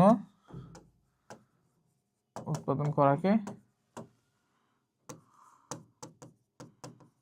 উৎপাদন ডিজাইন বলে,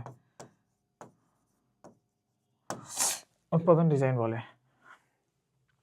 অর্থাৎ তুমি আগে গতানুগতিক বা ট্রেডিশনাল যে প্রযুক্তিগুলো ছিল বা ট্রেডিশনাল যে মেথডগুলো ছিল, ট্রেডিশনাল মেথডগুলো ইউজ করে পণ্য উৎপাদন করতে, এবং এখন মডার্ন প্রযুক্তি বা মডার্ন টেকনোলজি ইউজ করতেছো।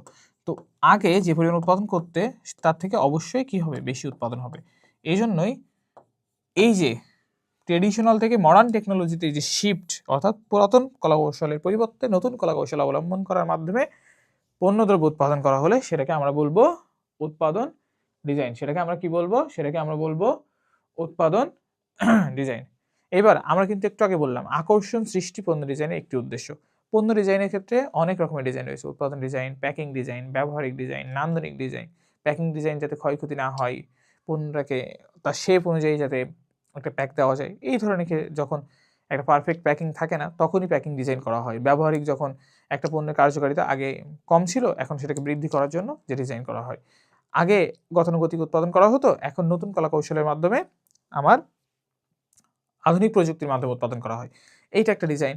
এর পাশাপাশি আমাদের রয়েছে নান্দনিক ডিজাইন, যেটা পণ্যের আকর্ষণ বৃদ্ধিতে সহায়তা করে। অর্থাৎ প্রত্যেকটা ডিজাইনের এক একটা উদ্দেশ্য থাকে, সবগুলোই পণ্য ডিজাইনের অংশ, প্রকারভেদ আর কি।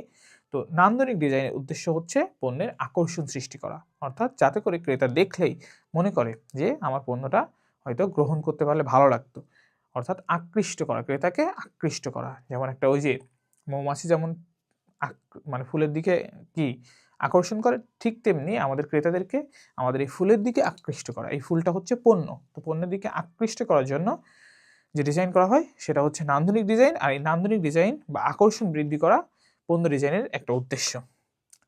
ভোক্তার রুচি, চাহিদা ও পছন্দ মোতাবেক পণ্য উৎপাদনের পূর্বে আকার, আকৃতি, রং, ধাঁচ মানে যে স্টাইল, ধাঁচ, রং, ওজন এবং অলঙ্করণ মানে এটাকে সাজানো আর কি, প্রভৃতি নির্ধারণ করাই হলো পণ্য ডিজাইন। পণ্য ডিজাইন করার পূর্বে ক্রেতার ইচ্ছা ও পছন্দকে প্রাধান্য দেওয়া হয়, ফলে আকর্ষণীয় ডিজাইনের পণ্য বাজারে আসলে তা ক্রেতাকে আকর্ষণ করে, যা ক্রেতারা পণ্য উৎসাহের সাথে ক্রয় করে। তাই আকর্ষণ সৃষ্টি পণ্য ডিজাইনের একটা গুরুত্বপূর্ণ উদ্দেশ্য। এরপরে আমরা যদি গ এবং ঘ দেখি, গ এবং ঘয়ের ক্ষেত্রে দেখি, উদ্দীপক পড়তে হবে। দেশে প্রতিষ্ঠিত একটি কোম্পানি কন্ডিশনারযুক্ত শ্যাম্পু উৎপাদন ও বিপণন করে আসছে। এরই মধ্যে বাজারে তারা বেশ সুনামও অর্জন করেছে। সম্প্রতি তারা নতুন ধরনের শ্যাম্পু বাজারে এনেছে, যা শ্যাম্পুর সাধারণ কার্যকারিতা ছাড়াও উকুন বিনাশ করে। অর্থাৎ তারা কি করেছে, তারা যে কাজটা করেছে এই যে শিফটের মাধ্যমে তাদের পণ্যের কার্যকারিতা বেড়েছে। অর্থাৎ আগে যে আমরা করতে পারতাম তার থেকে এখন বেশি সুবিধা পাচ্ছি, কার্যকারিতা বা ব্যবহার উপযোগিতা বেড়েছে। তবে বিষয়টি এখনও চূড়ান্ত রূপ লাভ করেনি। স্বল্প পরিসরে উৎপাদিত শ্যাম্পুটি যদি ভোক্তাদের মাঝে গ্রহণযোগ্যতা পায় তাহলে চূড়ান্তভাবে। আমরা পণ্য ডিজাইনের 5টা ধাপ দেখেছি, তার ভিতরে একটা হচ্ছে পরীক্ষামূলক উৎপাদন, যেটা এখানে আছে, এবং এই পরীক্ষামূলকের পরে তারা কি করছে, পরীক্ষামূলক উৎপাদনের পরে তারা কোথায় যাইতে চাইছে, তারা যাইতে চাইছে হচ্ছে চূড়ান্ত উৎপাদনে, চূড়ান্ত উৎপাদন অর্থাৎ বাণিজ্যিকীকরণে যাইতে চাইছে, অর্থাৎ কমার্শিয়ালাইজ করবে তারা। তো আমাদের এখানে কি কি চাচ্ছে, আমাদের চাচ্ছে উদ্দীপকে উল্লেখিত কোম্পানিটি পণ্যের কোন ধরনের ডিজাইন করেছে। অবশ্যই দেখো আমি লিখে দিচ্ছি কার্যকারিতা বৃদ্ধি করেছে, অর্থাৎ এটা ব্যবহারিক ডিজাইন। অর্থাৎ একটা পণ্য আগে তোমাকে যে যে সুবিধা দিত তার থেকে বেশি সুবিধা যদি তোমাকে প্রদান করে তাহলে সেটাকে বলা হয় ব্যবহারিক ডিজাইন বা ক্রিয়াগত ডিজাইন। এরপরে প্রতিষ্ঠানে পণ্য ডিজাইনের যে স্তরে রয়েছে তা কার্যকারিতা মূল্যায়ন করো। আমরা পণ্য ডিজাইনের এই যে 5টা স্তর পড়েছি, চোখে আঙুল দিয়ে দেখানোর মতো। পণ্য ডিজাইনের এই যে আমরা 5টা স্তর পড়েছিলাম সেটা আমরা দেখব পরে। তার আগে আমরা একটু দেখি আমাদের উত্তর ঠিক আছে কিনা। এটা হচ্ছে ক্রিয়াগত বা ব্যবহারিক ডিজাইন অনুসরণ করেছে। যে পণ্য ডিজাইনের মাধ্যমে পণ্যের বিদ্যমান কার্যকারিতা এবং উপযোগিতায় পরিবর্তন আনা হয় তাই ক্রিয়াগত ডিজাইন। যেখানে আমরা দেখেছি তারা আগে কন্ডিশনারযুক্ত বা কন্ডিশনারযুক্ত শ্যাম্পু ছিল, এখন এটা তো আছেই, পাশাপাশি উকুন যাতে মারা যায় সেটার ব্যবস্থা তারা কিন্তু করেছে। তো এটা আমাদের পণ্যের কার্যকারিতাকে ওভারঅল বৃদ্ধি করেছে। অর্থাৎ তো এটা আমাদের কিসের অন্তর্ভুক্ত হবে, এটা আমাদের কার্যগত বা ক্রিয়াগত পণ্য ডিজাইনের অন্তর্ভুক্ত হবে, কার্যগত বা ক্রিয়াগত পণ্য ডিজাইনের অন্তর্ভুক্ত হবে, কার্যগত বা ক্রিয়াগত পণ্য ডিজাইনের অন্তর্ভুক্ত হবে। এরপরে আমরা যদি দেখি প্রতিষ্ঠানটি পণ্য ডিজাইনের কোন পর্যায়ে রয়েছে। তো আমরা পণ্য ডিজাইনে 5টা স্তর দেখেছিলাম, আমি বলেছি এক এক করে প্রত্যেকটাকে মনে রাখবা। প্রথম উদ্যোগ গ্রহণ করা, যে আমার পণ্যটাকে ডিজাইন করতে হবে, এটার উদ্যোগটা আগে নেওয়া। তুমি শুয়ে আছো, তুমি শোয়া থেকে উঠতেছো না, তো ভাত খাবে কে, তো ভাত খাওয়ার জন্য তো তোমাকে শোয়া থেকে উঠতে হবে। তো এই যে তুমি পণ্য ডিজাইন করবা, এই পণ্য ডিজাইনের জন্য তোমাকে আগে উদ্যোগ গ্রহণ করতে হবে, এরপর ধারণা উন্নয়ন করতে হবে যে তুমি কিভাবে ডিজাইনটা করবা। এরপর উৎপাদন সামর্থ্য, তুমি যে ডিজাইন করতে চাচ্ছ তোমার কি সামর্থ্য আছে, তোমার কি সেই পরিমাণ সম্পদ আছে, তোমার কি সেই পরিমাণ জনবল আছে, এটাকে বিশ্লেষণ করতে হবে। এরপরে এরপরে এটা বিশ্লেষণ করার পরে আমরা পরীক্ষামূলকভাবে উৎপাদন করি। তো আমাদের এখানে তারা চূড়ান্তভাবে উৎপাদন করেনি, এই যে উকুন মারা যে শ্যাম্পুটা, এই শ্যাম্পুটাকে তারা চূড়ান্তভাবে উৎপাদন করেনি, তারা রয়েছে এখন পরীক্ষামূলক উৎপাদন স্তরে। তো এই 5টা ধাপ সিরিয়ালি, আমি আবার বলছি কান খুলে শোনো, এভাবে কানটাকে এভাবে খুলো খাড়া করে, যে 5টা যে ধাপ রয়েছে এই 5টা ধাপ সিরিয়ালি মনে রাখবা। যদি বলা হয় 3 নম্বর ধাপটা কি, তখন উৎপাদন সামর্থ্য বিশ্লেষণ। 5 নম্বর ধাপ কি, প্রথম ধাপ কি, 5টা ধাপ কি কি, কোন ধাপে তারা আছে, এইভাবে মনে রাখতে হবে। এইটা খুবই খুবই খুবই ইম্পর্টেন্ট, কিন্তু দেখো প্রত্যেকটা বোর্ডেই কিন্তু এখান থেকে আসছে। তারা পরীক্ষামূলকভাবে রয়েছে, তারা চূড়ান্তভাবে উৎপাদন করেনি, তারা আগে দেখতেছে যে আমি বলেছিলাম সিমুলেশন টন করে, হ্যান্ডান করে, অর্থাৎ ক্রেতাদের রেসপন্সিভনেসটা কেমন, ক্রেতারা কেমন রেসপন্স করছে পণ্যটার প্রতি, সেটা তারা আগে চেক করেছে। এরপরে দেখো আমরা পরের কোশ্চেনে যাই, যেটা আমাদের কুমিল্লা বোর্ডে আসছিল। মডিউলার ডিজাইন কি, মডিউলার, এর বলেছে ভাইয়া এটা তো আপনি বলেননি, মডিউলার ডিজাইন কি। মডিউলার ডিজাইন মডিউল শব্দ থেকে আসছে, মডিউল, এটাকে আমি ইংলিশে লিখি একটু। মডিউল মানে স্মল পার্ট, স্মল পার্টস। অর্থাৎ মডিউল মানে পণ্যের যে ক্ষুদ্র ক্ষুদ্র অংশ থাকে এটাকে বলা হয় মডিউল। এই ক্ষুদ্র ক্ষুদ্র, তো একটা শার্ট তৈরির জন্য বিভিন্ন ধরনের ক্ষুদ্র ক্ষুদ্র অংশকে জোর দিয়ে দিয়ে, মানে ধরো শার্ট না, আমরা যদি অন্য ক্ষেত্রে দেখি, ধরো একটা তুমি গাড়ি তৈরি করবা, গাড়ি তৈরির ক্ষেত্রে চাকা, এটা কেমন ডিজাইন হবে, বডির শেপটা কেমন ডিজাইন হবে, সিট কেমন ডিজাইন হবে, এই ডিজাইন সব ছোটো ছোটো ক্ষুদ্র ক্ষুদ্রভাবে, গাড়ির চাকার একটা ডিজাইন করলা, এভাবে ডিজাইন করে ক্ষুদ্র ক্ষুদ্রভাবে সবগুলো আলাদা আলাদা ডিজাইন করে একত্রিত করলে এটাকে বলা হয়। তো যখন একটা পরিপূর্ণ পণ্যের ক্ষুদ্র ক্ষুদ্র ডিজাইন করা হয়, এই ক্ষুদ্র ক্ষুদ্র ডিজাইনকে বলা হয় মডিউলার ডিজাইন। দেখো এটাই লেখা আছে এখানে, দেখো সম্পূর্ণ পণ্যটিকে ক্ষুদ্র ক্ষুদ্র অংশে বিভক্ত করে ডিজাইন করার নামই মডিউলার ডিজাইন। মডিউল মানে ক্ষুদ্র অংশ বা পার্ট বা পার্টিকেলস। এবার উৎপাদন ব্যয় বৃদ্ধি বাংলাদেশি পণ্য ডিজাইনের বড় সমস্যা। তো বাংলাদেশে পণ্য ডিজাইনের উৎপাদন ব্যয় বৃদ্ধি অনেক বড় সমস্যা। আর এটার ক্রেতা চাহিদা উপর ভিত্তি করে পণ্য ডিজাইন করতে হয়। তো ক্রেতাভেদে পণ্য ডিজাইন ভিন্ন, ভিন্ন হয়। তো অনেক ক্ষেত্রে আমরা এটা পূরণ করতে পারি না। এটা অনেক কারণ রয়েছে। কারণ বাংলাদেশে যথাযথ প্রযুক্তি নেই। বাংলাদেশে যথাযথ শক্তি সম্পদ নেই। আবার বাংলাদেশের অনেক মানুষ যারা পণ্য ডিজাইনের সাথে সম্পর্কযুক্ত তারা সঠিকভাবে জরিপ করে না। ক্রেতাদের চাহিদা তারা লক্ষ্য করে না। যার কারণে পণ্য ডিজাইনটাও সঠিক হয় না এবং একটা পর্যায়ে যেয়ে কি হয়? একটা পর্যায়ে যেয়ে ক্রেতা তার চাহিদামতো পণ্য কিন্তু পায় না। তো এইসব কারণে বাংলাদেশ বিভিন্নভাবে বিভিন্ন সমস্যায় জর্জরিত। তো সেই কারণে আমাদের এইখানে উৎপাদন ব্যয়টা বৃদ্ধি করে এবং এটা একটা সমস্যার কারণ বটে। তো আমরা আবার গ এবং ঘ দেখো, এস্টার ইলেকট্রনিক্স একটি রেফ্রিজারেটর নির্মাতা প্রতিষ্ঠান। এস্টার ইলেকট্রনিক্স তারা কি করে? সম্প্রতি তারা নতুন একটি ফ্রিজ বাজারে এনেছে যাতে টুইন কুলিং সিস্টেম যোগ করা হয়েছে। এতে ফ্রিজের দুটি অংশই ডিপ ফ্রিজার হিসাবে ব্যবহার করা যাবে। বর্তমানে ফ্রিজটি তারা স্বল্প পরিসরে উৎপাদন করেছে, অর্থাৎ স্বল্প পরিসরে, পরীক্ষামূলক। এটা কিন্তু স্বল্প পরিসরে, চূড়ান্তভাবে উৎপাদন করলে তারা বেশি করে উৎপাদন করে, এটা পরীক্ষামূলক। তো একই টাইপের কোশ্চেন এর আগে যেটা দেখেছি, পরীক্ষামূলক উৎপাদন, এটা কত নম্বর ধাপ? এটা কিন্তু 4 নম্বর ধাপ। এই যে আমি নম্বরটাও লিখে দিছি। তো এটা কিন্তু আমি জাস্ট লিখে রাখলাম, নোট করে রাখলাম। আর এইখানে তারা যে কার্যকারিতা, কোম্পানিটি কোন ধরনের ডিজাইন করেছে, অর্থাৎ তারা পণ্যের কার্যকারিতা বৃদ্ধি করেছে। তো কার্যকারিতা বৃদ্ধি করলে কি? এটা ক্রিয়াগত ডিজাইন। অর্থাৎ একটা পণ্যে যখন পূর্বের তুলনায় ব্যবহার উপযোগিতা বেশি বা কার্যকারিতা বেশি বা কার্যক্ষমতা বেশি তৈরি করা হচ্ছে, তখন সেই ডিজাইনকে আমরা বলছি ক্রিয়াগত ডিজাইন। এরপরে আমাদের যেটা রয়েছে, তো এই নির্মাতা প্রতিষ্ঠান কি করে? টুইন কুলিং সিস্টেম তারা করেছে, টুইন কুলিং সিস্টেম তারা প্রবর্তন করেছে। তো এই টুইন কুলিং সিস্টেম তাদের পূর্বে ছিল না। তো পূর্বের তুলনায় তাদের কার্যকারিতা এখানে বৃদ্ধি করা হয়েছে। তো এই যে পূর্বের তুলনায় যে কার্যকারিতা বৃদ্ধি করা হলো, এটাকে আমরা বলবো কি? এটাকে বলবো আমরা ক্রিয়াগত ডিজাইন বা কার্যকরত ডিজাইন বা ব্যবহারিক ডিজাইন। তো এইটা হচ্ছে আমাদের এস্টার ইলেকট্রনিক্সের মেইন কাজ করেছে তারা এখানে।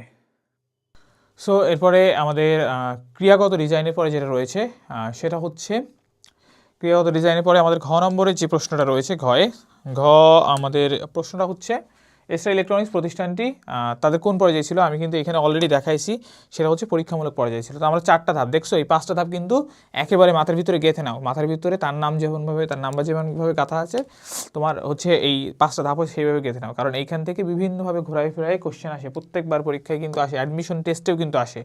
তাই এই 5টা ধাপ, উদ্যোগ গ্রহণ, তারপর ধারণা উন্নয়ন, তারপর উৎপাদন সামর্থ্য বিশ্লেষণ, তারপর হচ্ছে পরীক্ষামূলক উৎপাদন এবং এরপরে তোমার চূড়ান্তভাবে উৎপাদন। তো একটা প্রতিষ্ঠান বাজারে পরিপূর্ণভাবে পণ্য ছাড়ার আগে সেই পণ্য সম্পর্কে ক্রেতার রেসপন্সিভনেস কতটুকু এবং এটা উদ্দীপকের আলোকে বিশ্লেষণ করবে। উদ্দীপকে কিন্তু বলা হয়েছে যে তারা চূড়ান্তভাবে বাজারে ছাড়েনি, তারা আগে দেখেছে ক্রেতার চাহিদা কতটুকু, ক্রেতারা এটা কীভাবে গ্রহণ করছে, ক্রেতারা কীভাবে নিচ্ছে, সেইটা দেন তারা কিন্তু বাজারে ছেড়েছে এস্টার ইলেকট্রনিক্স। এরপরে আমাদের পরে কোশ্চেন, উৎপাদন ডিজাইন অর্থাৎ কার্যকারিতা বৃদ্ধি করার জন্য নতুন কলাকৌশল প্রবর্তন করা এবং উৎপাদন করা। সামর্থ্য বিশ্লেষণের মাধ্যমে কারিগরি দক্ষতা মূল্যায়ন করা হয়। অর্থাৎ উৎপাদন সামর্থ্যের ক্ষেত্রে, বিশ্লেষণের ক্ষেত্রে আমরা কি বলেছিলাম বলতো? সুযোগ সুবিধা মূল্যায়ন, শক্তি সম্পদ কতটুকু রয়েছে সেটা মূল্যায়ন করা। তো সব দিক মূল্যায়ন করতে হয় একটা প্রতিষ্ঠানে।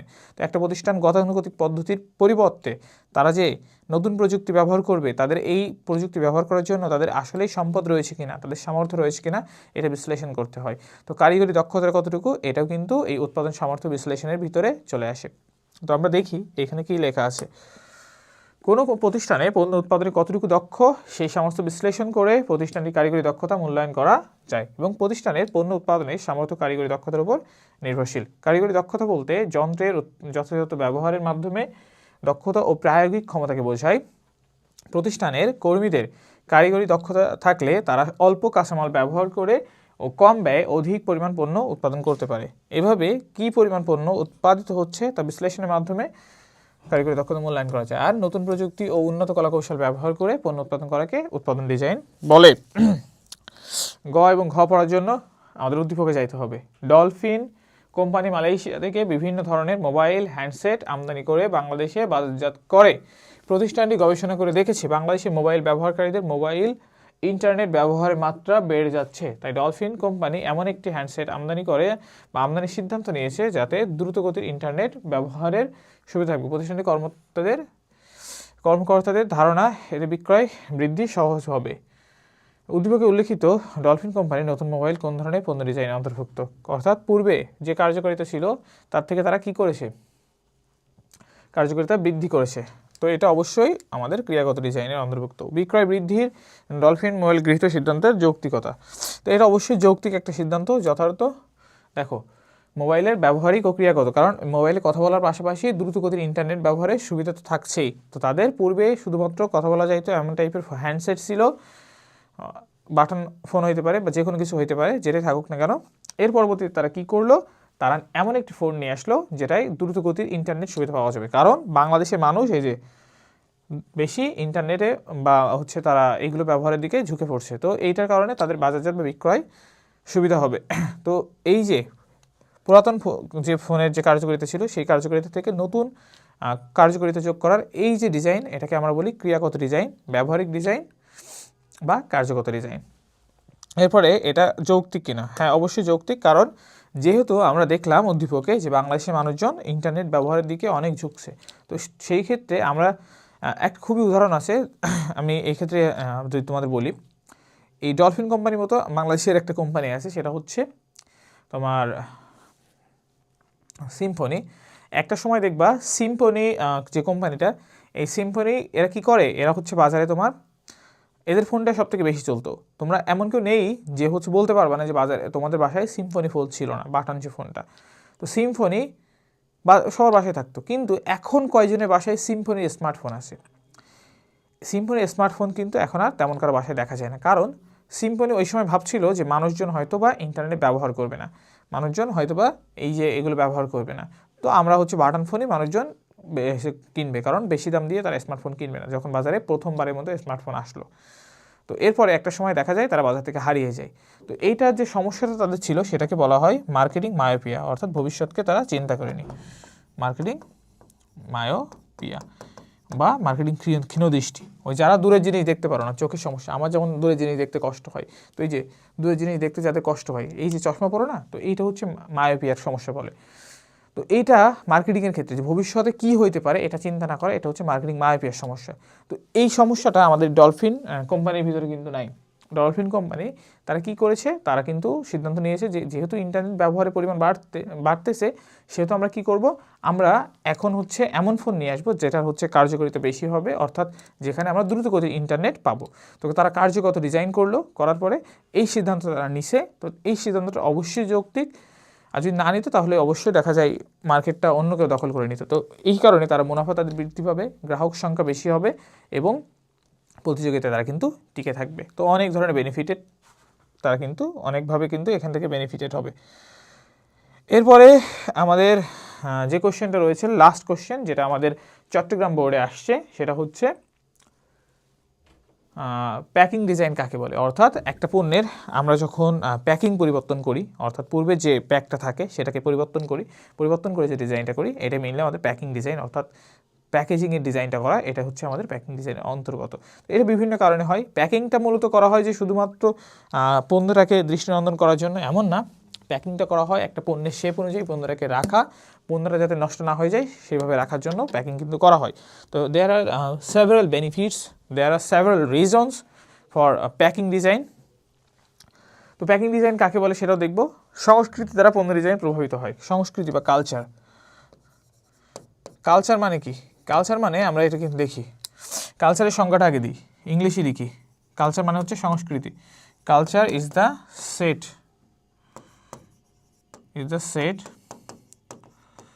of values, beliefs and norms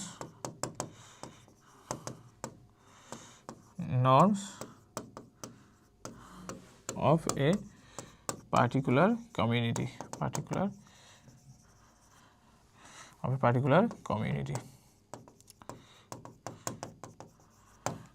অর্থাৎ আমাদের সংস্কৃতি হচ্ছে একটা নির্দিষ্ট সম্প্রদায়ের তাদের যে ভ্যালুস মানে হচ্ছে মূল্যবোধ, তাদের বিলিফ, তাদের বিশ্বাস এবং তাদের আচরণবিধির একটা সমষ্টি।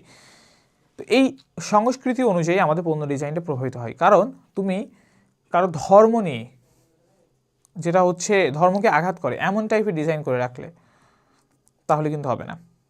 যেমন বাংলাদেশে আমি যদি বলি, বাংলাদেশে মোজো হচ্ছে এখন অনেক বেশি চলে।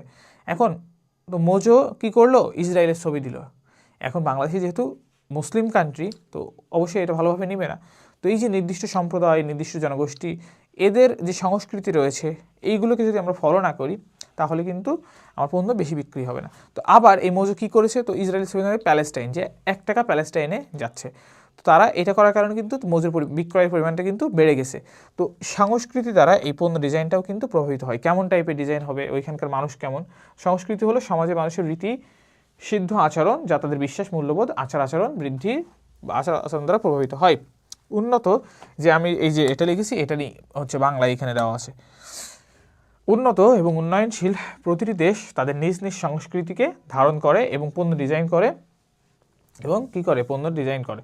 কেননা মানুষ দীর্ঘদিন ধরে যে বিশ্বাস, রুচি এবং মূল্যবোধ ধারণ করে জীবনযাপন করে, তা সহজে পরিবর্তন করতে পারে না। তাই কোম্পানিগুলোর উচিত মানুষের রুচি, তাদের রীতিনীতি বা তাদের সংস্কৃতির সাথে সংশ্লিষ্ট বিষয়গুলো পণ্য ডিজাইনের ক্ষেত্রে নিয়ে আসে, যাতে করে তাদের বিক্রয়টা বৃদ্ধি পায় এবং এমন কোনো ডিজাইন নিয়ে না আসা যেটা তাদের সংস্কৃতিকে হার্ট করে, যা বিক্রয় কমিয়ে দেয়। তো এই বিষয়গুলোকে তাদের অবশ্যই কী করতে হবে, খেয়াল রাখতে হবে। তো এরপরে আমরা যদি দেখি, আমাদের গ নম্বর আর ঘ নম্বর আছে। জাস্ট আমাদের আজকে লাস্ট কোশ্চেন এখানে। অলমোস্ট আমি, তোমরা তো একটা ক্লাস করতেছো, একটা চ্যাপ্টার, বাট অলমোস্ট আমি কিন্তু ব্যাক টু ব্যাক, তোমরা যদি ক্লাসগুলো দেখো দেখবা হচ্ছে একই ড্রেস আপে, তো একটা না কিন্তু আমি এই ক্লাসগুলো নিয়ে ফেলছি, যার কারণে হয়তো বা আমার লাস্টের দিকে এসে ক্লাসে হচ্ছে একটু হচ্ছে প্রবলেম হয়েছে কি আমি জানি না, but I tried to give my best. যেটাই হোক, আমি তো ব্যাক টু ব্যাক ক্লাস নিয়েছি, কারণ তোমরা একই ড্রেস আপ, একই সেট আপে, একইভাবে চুল খুশকো এটা দেখতে পাচ্ছ, কিন্তু তোমাদের কাছে হয়তো বা আলাদা আলাদা করে ক্লাসগুলো দেওয়া হয়েছে, কিন্তু আমি কিন্তু একটা নাই নিয়েছি ক্লাসগুলো। এরপর দেখো, মিসেস ফাহমিদা একজন ফ্যাশন ডিজাইনার। তিনি ঢাকার নিউ মার্কেটে কী করেন, তিনি ঢাকা নিউ মার্কেটে বৈশাখী ফ্যাশন হাউস প্রতিষ্ঠান করেন এবং প্রতি বছর পহেলা বৈশাখ উপলক্ষে তিনি ভোক্তাদের পছন্দ অনুযায়ী কাপড় এর ডিজাইন করে থাকেন এবং ডিজাইনকৃত পোশাক ভোক্তাদের কাছে। তো এখানে আমরা আরেকটু দেখি, দেখো তার ডিজাইনকৃত পোশাক ভোক্তাদের কাছে ব্যাপক জনপ্রিয়। অন্যদিকে মিসেস তাজরিন, তো এখানে ফাল্গুনী নামে, তো বৈশাখী আর ফাল্গুনী, বৈশাখী ফ্যাশন হাউস প্রতিষ্ঠা করেন এবং ডিজাইন করে থাকেন। তার ডিজাইনকৃত পোশাক ভোক্তাদের কাছে ব্যাপক জনপ্রিয়, কারণ সে কী করছে, ভোক্তাদের পছন্দ অনুযায়ী ডিজাইন করছে। অন্যদিকে তাজরিন করছে, তার একটা ফাল্গুন নামে একটা ফ্যাশন হাউস আছে, বনানীতে প্রতিষ্ঠা করেন। এই প্রতিষ্ঠানটি কম্পিউটার গ্রাফিক্স, তো এটা উন্নত কলাকৌশল অবলম্বন করেছে, প্রযুক্তি ব্যবহার করে বিভিন্ন ডিজাইনের কাপড় তৈরি করে এবং বৈচিত্র্যময় ডিজাইনের পোশাক ও ওয়েবসাইটের মাধ্যমে প্রদর্শন করে। এতে ফাল্গুনী ফ্যাশনের বিক্রয় ব্যাপক হয়। অর্থাৎ নতুন কলাকৌশল তিনি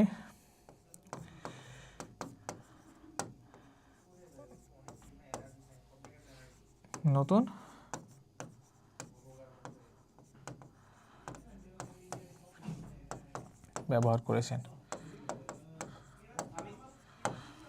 তো এই নতুন কলাকৌশল ব্যবহার করা, এটা উৎপাদন ডিজাইনের সাথে কিন্তু সংশ্লিষ্ট।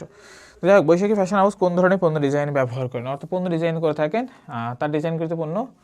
তো দেখো, তারা কিন্তু আরেকটা ফাল্গুনী ফ্যাশন হাউসের সফলতা অর্জনের মূল কারণ কোনটি বলে তুমি মনে করো? একটা হচ্ছে তার উন্নত প্রযুক্তির ব্যবহার, আর একটা হচ্ছে আমাদের ইসের ব্যবহার। দেখো, তিনি হচ্ছে নান্দনিক বা রুচিশীল ডিজাইন করে, অর্থাৎ ক্রেতাদেরকে আকৃষ্ট করার জন্য তিনি নতুন নতুন ডিজাইন করেন। নিজের হাতের আঙ্গিকে, হাতের মানে নিপুণতা বা হাতের নৈপুণ্য দিয়ে তিনি ডিজাইন করতে পারে বা অন্য কিছু দ্বারা, যেটা নতুন। তো আমরা জানি যে ডিজাইনে আকার, রং এইগুলোর মাধ্যমে ক্রেতাদেরকে আকৃষ্ট করা হয়, সেটাকে আমরা নান্দনিক বা রুচিশীল ডিজাইন বলি। নান্দনিক বা রুচিসম্মত ডিজাইনের ক্ষেত্রে পণ্যের মানকে গুরুত্ব না দিয়ে শুধু পণ্য ডিজাইন বা নতুনত্বকে ক্রেতা সাধারণ নিকট আকর্ষণীয় করে তোলার চেষ্টা করা হয়। এক্ষেত্রে পণ্যের মানের চেয়ে আকার, আকৃতি, বাহ্যিক সৌন্দর্য এর উপর বেশি গুরুত্ব দেওয়া হয়। এবং মিসেস ফাহমিদা একজন ফ্যাশন ডিজাইনার, তিনি ঢাকার নিউ মার্কেটে বৈশাখী ফ্যাশন হাউস প্রতিষ্ঠা করেন। তিনি প্রতি বছর পহেলা বৈশাখ উপলক্ষে ক্রেতাদের পছন্দ অনুযায়ী পোশাকে ডিজাইন করে থাকেন এবং এক্ষেত্রে মিসেস ফাহমিদা কাপড়ের মানকে গুরুত্ব না দিয়ে তিনি ডিজাইনকে ক্রেতাদের নিকট আকর্ষণীয় করে তোলার, অর্থাৎ তিনি মানকে কিন্তু গুরুত্ব দেননি, ডিজাইনকে গুরুত্ব দিয়েছেন। তো এই জন্য তিনি করেছেন। তো যেহেতু মানকে গুরুত্ব দেননি, তিনি ডিজাইনকে গুরুত্ব দিয়েছেন বা আকর্ষণীয় করার দিকে গুরুত্ব দিয়েছেন, তো সেটাকে আমরা বলবো নান্দনিক ডিজাইন। তো নান্দনিক ডিজাইনের সংজ্ঞা আমরা আগে বলেছি, নান্দনিক বা রুচিশীল ডিজাইন, এটা আর একটা সমর্থক শব্দ আর কি। তো এটা একটু দেখবা।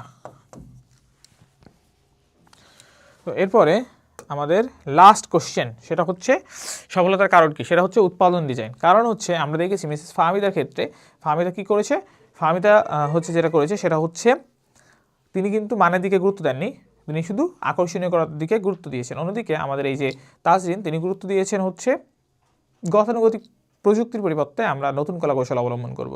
আর আমরা বলেছি যখন একটা কোম্পানি বা একটা প্রতিষ্ঠান বা একটা ব্যবসায়িক প্রতিষ্ঠান, একটা দোকান যখন তার হচ্ছে নতুন কলা কৌশল অবলম্বন করে এবং ওই নতুন কলা কৌশল অনুযায়ী উৎপাদন কার্যকে সচল রাখে, তখন সেটাকে আমরা বলি উৎপাদন ডিজাইন। তো উৎপাদন ডিজাইনের ক্ষেত্রে পুরাতন পদ্ধতি বা গতানুগতিক পদ্ধতির পরিবর্তে নতুন কলা কৌশলকে অবলম্বন করা হয়, যেটা আমাদের এই ইসের অন্তর্ভুক্ত, আমাদের প্যাকিং ডিজাইনের আমাদের উৎপাদন ডিজাইনের অন্তর্ভুক্ত।